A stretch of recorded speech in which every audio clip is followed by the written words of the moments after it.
Convite à reflexão número 104. Convivência fraterna. Olá, meus amigos. Meu nome é Renata.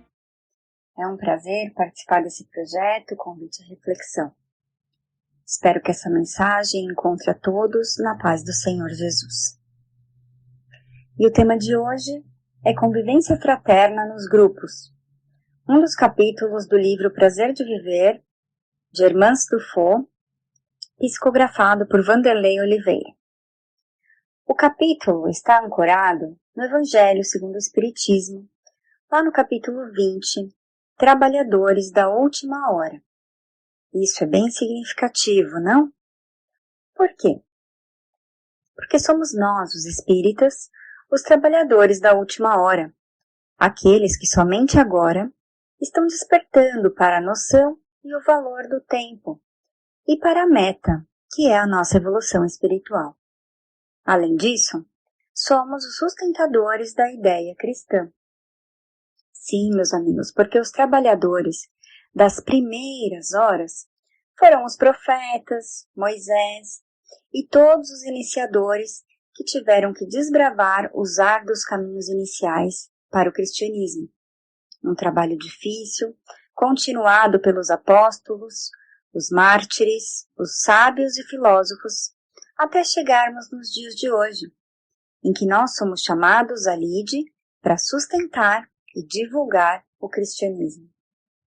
E vejam vocês, nesse capítulo, o sentido maior que podemos extrair é justamente da solidariedade da obra divina, em que todos contribuem para o mesmo fim colimado, o mesmo fim almejado. Qual é ele? A evolução. Vocês lembram da parábola?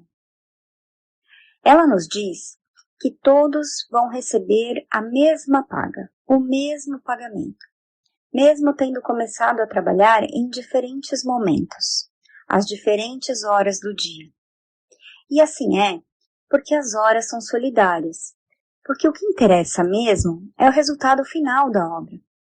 E porque cada um que chega se apropria daquilo que já foi feito, que já foi evoluído e conquistado, e parte dali para mais adiante. Hoje, conseguimos ver tudo isso porque estamos sobre os ombros dos gigantes que nos precederam. É um caminhar evolutivo.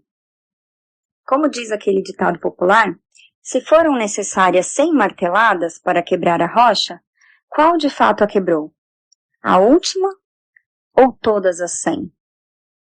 O que foi de fato mais importante? A última martelada? Ou a soma de todas elas? E mais, nós sabemos que aqueles que colaboraram nas fases iniciais reencarnam para continuar a obra. Vem daí a assertiva messiânica, exarada lá no capítulo 20, versículo 16 do Evangelho de Mateus, em que ele nos conta que os últimos serão os primeiros e os primeiros serão os últimos. Assim é, porque os trabalhos humanos são coletivos e Deus abençoa a solidariedade. No Evangelho segundo o Espiritismo, o Espírito da Verdade nos diz, entre aspas, felizes aqueles que houverem dito a seus irmãos, trabalhemos juntos, unamos os nossos esforços, a fim de que o Senhor, ao chegar, encontre a obra acabada. Porque a estes o Senhor dirá, vinde a mim, vós que sois bons servidores, vós que soubestes calar os vossos melindres, vossos ciúmes e vossas discórdias, para que a obra não sofresse. Então, meus amigos, baseado nisso tudo que vimos até agora, vem a reflexão do capítulo em estudo hoje. Como nós nos portamos nos grupos aos quais pertencemos? Mas, como nos portamos na casa espírita? Será que lembramos do caráter solidário e coletivo da obra, ou nos deixamos tomar pela vaidade? Nos contentamos de coração, de verdade mesmo, em sermos peças de uma engrenagem muito maior, que busca a obra final, ou queremos destaque? para satisfazer a nossa vaidade e o nosso amor próprio exacerbado. Então eu coloco aqui uma reflexão que devemos fazer. Será que nós sabemos trabalhar em equipe, unindo esforços para o bem comum? Ou nós somos aqueles que escolhem o serviço, achando que isso ou aquilo é de menor importância, entre aspas, né? E por isso é muito pouco para nós. Como diz o Espírito da Verdade, sabemos calar os nossos melindres, nossos ciúmes, nossas discórdias, em benefício da obra, do bem comum? Então essa é a nossa reflexão de hoje. Vamos começar lembrando, meus amigos, que somos todos espíritos em evolução, ainda na nossa infância espiritual. E por isso mesmo temos muito a melhorar e a crescer. E a casa espírita é o nosso melhor educandário para esse fim. Kardec e os espíritos sempre deixaram claro o caráter educativo das instituições espíritas, aspecto importante a ser primeiramente reverenciado em qualquer tarefa, tendo-se os grupos que se formavam como um laboratório fraterno de experiências individuais e coletivas, que tinham como finalidade a renovação social através do melhoramento dos indivíduos. Ensina o Espiritismo que não basta saber, sendo necessário vivenciar a aplicação dos conhecimentos adquiridos no aprimoramento das relações humanas, constituindo-se os grupos espíritas células indispensáveis para a formação de um mundo melhor, mais ético, espiritualizado e fraterno. Essa proposta renovadora deve ter lugar de destaque dentro da casa espírita, o nosso educandário, o nosso laboratório fraterno de experiências individuais e coletivas, onde aprendemos a amar, nos fortalecemos nesse aprendizado, para então podermos espalhar esse amor fora da casa espírita, em campos mais amplos. Kardec dizia que os encontros espíritas deveriam ser, aspas, um banquete de amigos, prezando sempre pela união e pelo sentimento de amor.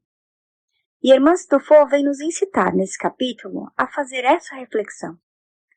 Temos exercitado o amor nos nossos grupos e trabalhos na casa espírita? Ou mantemos distância uns dos outros? Nos reunimos sem nos conhecermos de verdade? Será que trabalhamos sem nos descobrirmos? É possível, meus amigos, que estejamos compartilhando ideias, tarefas e deveres, e nem sempre afeto e amizade autêntica. É possível que estejamos focando no estudo e no trabalho e estejamos negligenciando o compartilhamento afetivo, a boa convivência, não apenas superficial. Então precisamos nos colocar em campanha pela fraternidade entre os trabalhadores espíritas, permitindo que o amor de fato floresça entre nós. É preciso que os grupos não apenas se reúnam, mas se unam em um verdadeiro entrelaçamento fraterno, para que haja espaço seguro e saudável para as experiências emocionais mais ricas. E aprender a amar e se permitir ser amado é um exercício. E por isso, Irmã Stufo lista algumas ações, alguns hábitos e comportamentos que nos levam ao caminho certo. Vamos ver? O primeiro que ela nos conta é a habilidade para saber discordar. Esse ponto é de extrema relevância. A convivência na casa espírita necessita do reconhecimento de que habitamos um mundo imperfeito, conforme o nosso merecimento, e estamos todos no mesmo barco, navegando nas mesmas águas, mas temporariamente sentados em lugares diferentes, o que nos proporciona visões e desafios diferentes. Então, quando surgir a opinião divergente, e ela vai surgir porque somos pessoas diferentes entre si, devemos primeiro de tudo acolher com amor e serenidade. E então, buscar a resposta. Onde? Na obra de Kardec. outros pontos que Hermance nos elenca para o exercício do amor. Vamos vê-los. A assertividade dos sentimentos, o espírito de equipe, lembrando então da solidariedade da obra divina que vimos lá no começo, o esforço no domínio das más inclinações, o cultivo da oração pelos integrantes do grupo, o aperfeiçoamento diário da convivência, a priorização do dever de cada dia, a delegação confiante de responsabilidades, o que exige que nos lembremos de novo do caráter solidário da obra divina, a valorização incondicional dos participantes, lembrando que cada um contribui com aquilo que tem de melhor naquele momento. A arte de comunicar, exercitando aqui a comunicação mais amorosa, acolhedora e fraterna. O diálogo.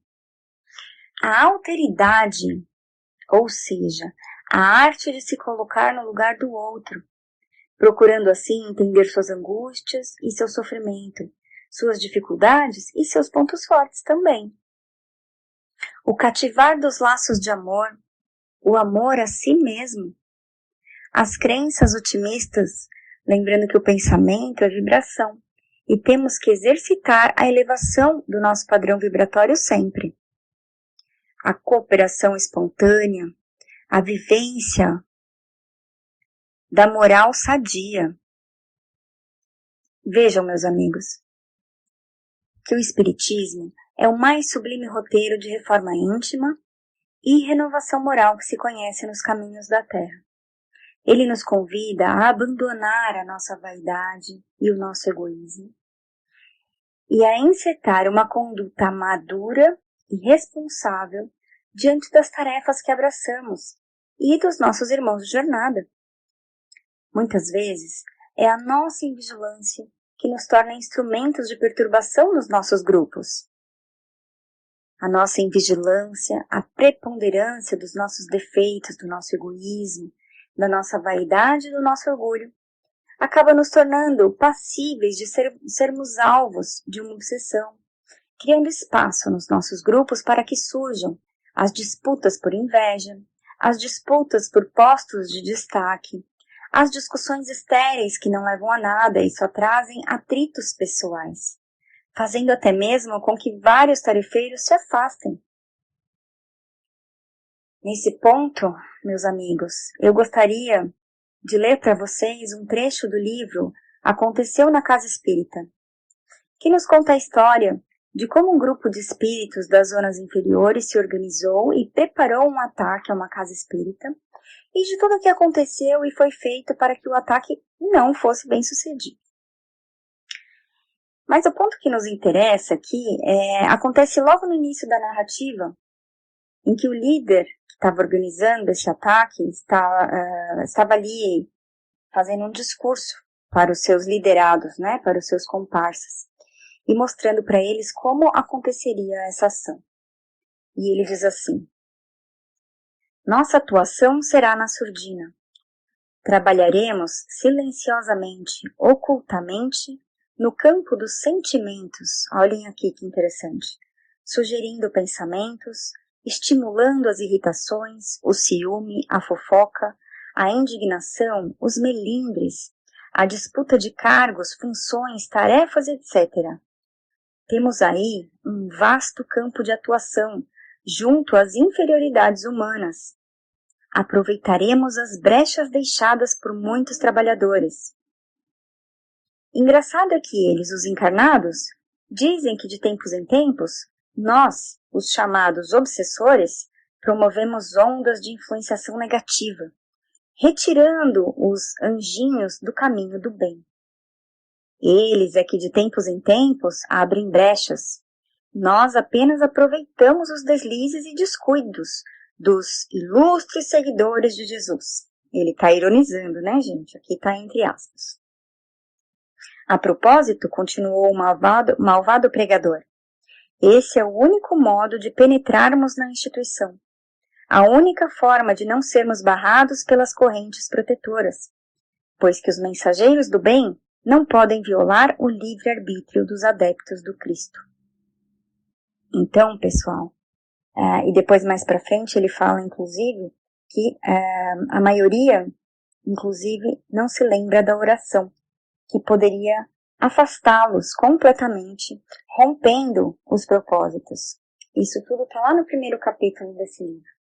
E nos mostra que muitas vezes é a nossa invigilância que nos torna, então, instrumentos de perturbação nos nossos grupos. Por tudo que nós vimos, fica muito claro, muito evidente, que é no seio da reforma íntima e da renovação moral de cada um de nós que reside, então, a receita do bem viver. Como diz Hermance no capítulo em estudo, o caminho é, sem dúvida, dirigirmos-nos para o objetivo providencial a que se refere o Espírito Verdade, conduzindo-nos dentro da escola doutrinária como alunos em regime de aprendizado intensivo, buscando, sobretudo, a melhora de nós mesmos na superação de nossas mazelas morais. Educar-se e espiritizar-se é a meta. E quando aprendermos a viver fraternalmente nas nossas próprias casas espíritas, arregimentaremos melhores condições para o clima da bondade em campos mais amplos e responsabilidades mais ostensivas, na interligação de amor que a todos deve nos enlaçar nos serviços de restauração do cristianismo. Amar incondicionalmente é o caminho. O ideal, gente, predominantemente, deve ser sempre o de servir ao Mestre Jesus, amando como Ele nos amou, de forma incondicional, e fazendo dos nossos grupos de trabalho canteiros de boa convivência, para que a fraternidade sincera se espalhe cada vez mais entre nós e mais além. Fiquem com Deus e que tenhamos todos uma excelente semana. Graças a Deus.